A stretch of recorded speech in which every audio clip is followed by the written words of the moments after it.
We're cruising around the Santan Mountain region in Arizona, and we decided to pull off the side of the road, particularly to see this little guy back here. We thought it was a little bit unusual. Very interesting saguaro. It's a very beautiful day, but it's the last week of December, so it is a little chilly. Yeah, it's got a little nip in the air, but we're enjoying it quite a bit. It's better than some places now, I guess. Yeah. Anyway, we're going to answer some more of the questions that we've been receiving. We've been getting a lot over email and some in comments from the videos, and also a lot in person. So we're going to go ahead and answer some of those now. A question that's come up a few times is, how do we feel about big cities? And I think that people are particularly interested in how do we enjoy full-time RVing in big cities, you know, being around them and such. And we typically don't stay in big cities at all. We do have to drive through them sometimes. A lot of times we'll route around them. We definitely don't opt for a campground or a camping area or park or anything like that in a big city area. But from time to time, the cities are something that we need to get through to get to something else, or there might be something in the city that we want to check out. What we don't like is, I guess, the traffic. Yeah. That's a big one. Yeah, big cities kind of make me a little bit anxious, and that's why we don't typically stay or camp anywhere near the city. But if we do have to go into a city, for things like historical sites or events or things that are in there, we will go into big cities and explore those. But like you said, parking, traffic, things like that are always yeah, and the potential. I think a lot of people are concerned with the potential for crime in big cities, and I guess with more people comes more potential for crime. So we try to stay away from them, mainly for the traffic and that type of thing. But like Susan said, there are some events and some historical things that we just don't want to miss. So another question that we get asked a lot has to do with traveling and living in an RV and dealing with wind. Definitely traveling when it's windy, when you're pulling a 40-foot RV, can be a bit of a concern, for sure. Yeah, and we tend to try to avoid that type of thing. We'll get weather apps and such and just kind of pay attention to what's going on around us to see if we're going to be going through high wind areas. And if it's going to be very windy, like unsafe, we just won't go or postpone or go around or do whatever we have to do. Or, you know, we have even just, you know, pulled over to kind of let the wind die down a little bit if it feels like it's really, you know, rocking that back and forth, because it is a very disconcerting feeling. Yeah, it is. And we will slow down at times if we get that little gust that comes up and kind of makes you wonder, is this going to keep going on?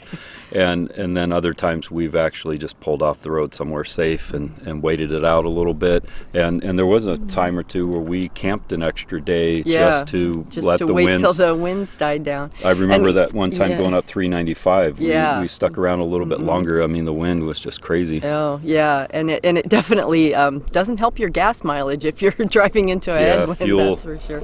Or fuel used mileage. Up quite a bit, Yeah, so. And even just living in the RV, if it's windy when you're parked or when you're camping, it's definitely different than you know, being in a house that's very sturdy and stuff. You definitely feel the wind, and you'd want to be extra careful of your awnings.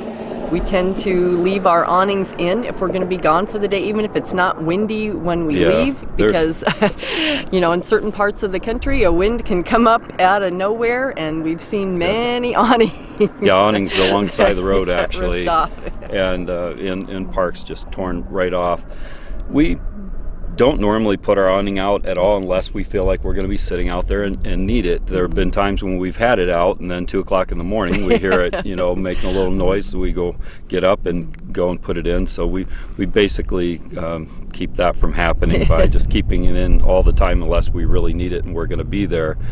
But yeah, the wind can be a little bit disconcerting, but that's just something that you deal with, and we've managed good so far. So far, yeah. Several times over the last few years, we've been asked, what's our biggest challenge with living the full-time RV lifestyle, as that's being called? What do you think? I don't know. Well, you go first. What do you think?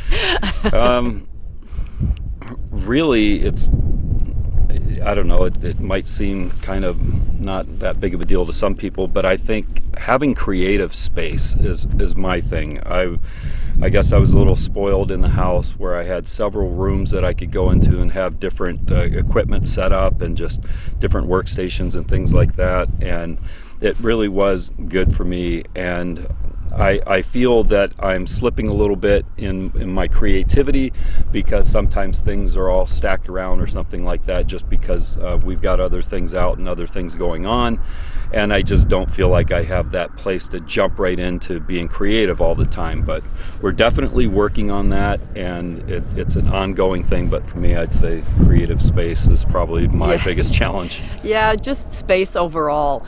For some reason, I just really am having a hard time getting things organized in a way that everything has its place and stays in its place, because unfortunately in an RV, everything that you have are things that you need. So you try to put the things that you use most up front or easily accessible, but unfortunately all the things are things that you need. So you're always having to, get something out to get something else, and then, things just don't get put away.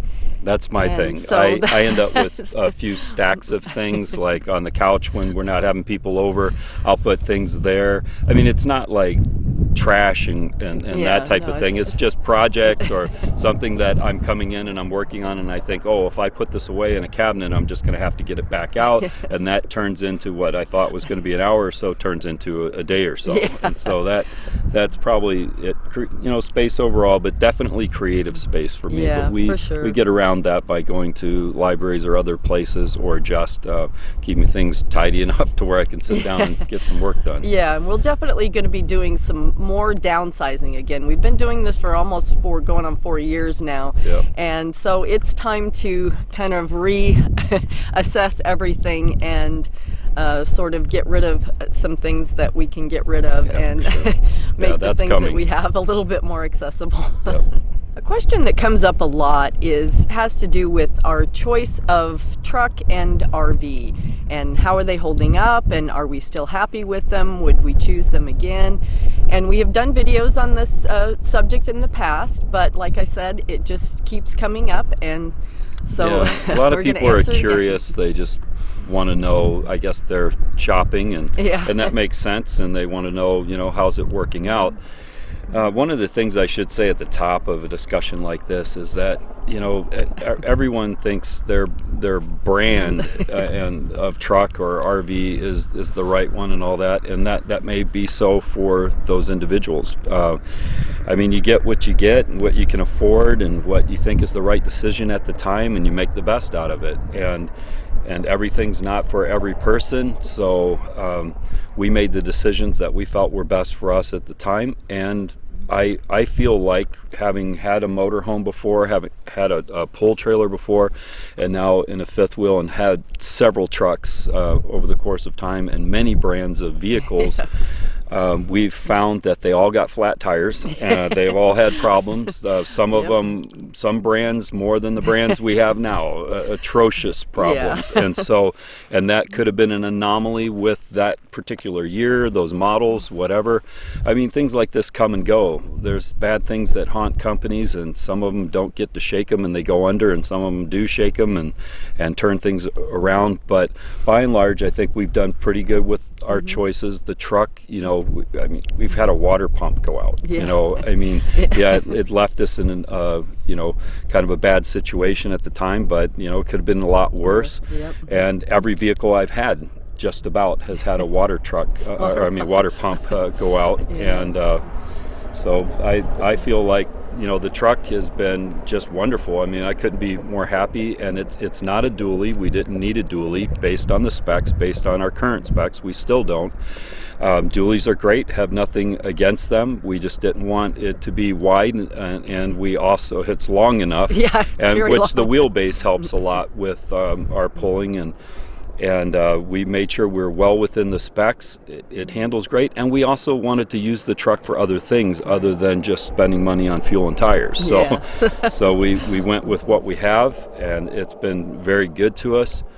And as far as the RV, we've had minor cosmetic things, a few, I mean, we've had tanks, valves go out and stuff that we had repaired under warranty, just pretty much minor things that I think are pretty typical for RVs. For any so far.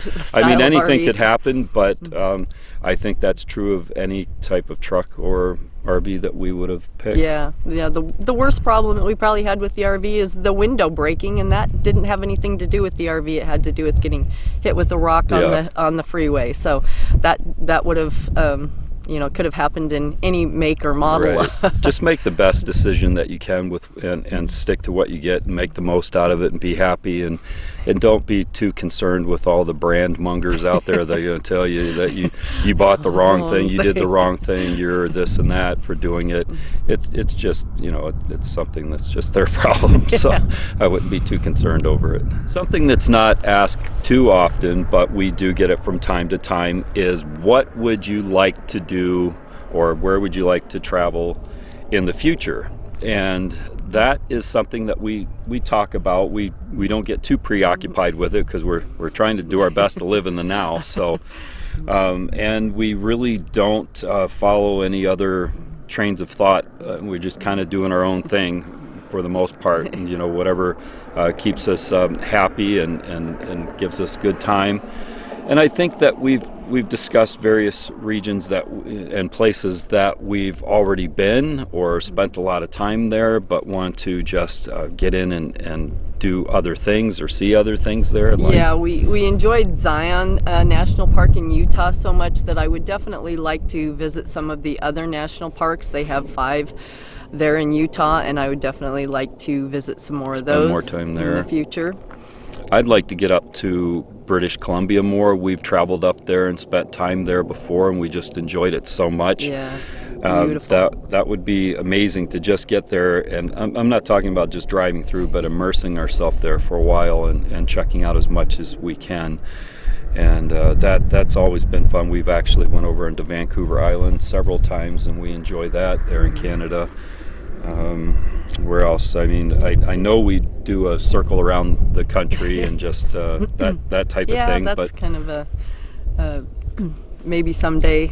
Yeah, we're not really in a big hurry to do a whole lot real fast because really we're just living. We're not in vacation mode, if you will. We're not trying to just keep, and there's nothing wrong with that, that's just not our model that we're following. So we're not trying to just keep hopping and feel like we're on vacation and just get stressed all the time. We really like the idea of immersing ourselves in areas and checking out the local things and getting to know a place real well. And once, I think most locals will tell you that driving the main highway or going to some of the typical tourist places doesn't really cut it. In some areas there's a lot more to see, and that's what we try to do. We try to get out and do a lot of fun things out and about and just explore. So. Yeah, and the last place that I think I'd like to really spend some time would be in Florida. There's just so many things that I'd like to see in Florida,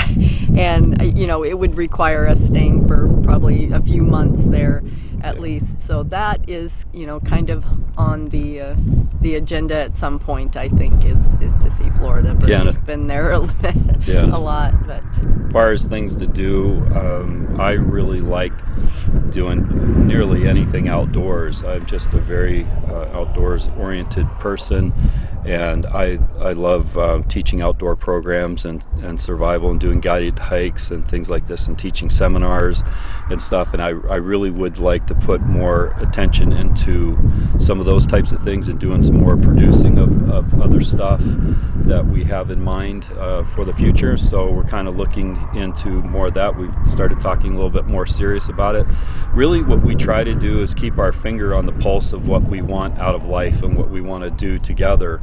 And it's easy sometimes to get sidetracked and to get off on a little tangent, or like I say, often when your routine becomes routine, then it's time to maybe make some changes. And so we're trying not to fall in those traps and really kind of weigh out whether we're happy with what we're doing and try to keep it like that. And it's not all happiness all the time, but we're, you know, there's nothing wrong with wanting it that way, and so that's what we're. And it doesn't really matter what you live in or where you live. There's going to be ups and downs. So. That's for sure. Well, those were some of the questions that we've been asked. If you have some that you would like answers to, feel free to put them in the comment section. And don't forget to share and subscribe. Thanks for watching.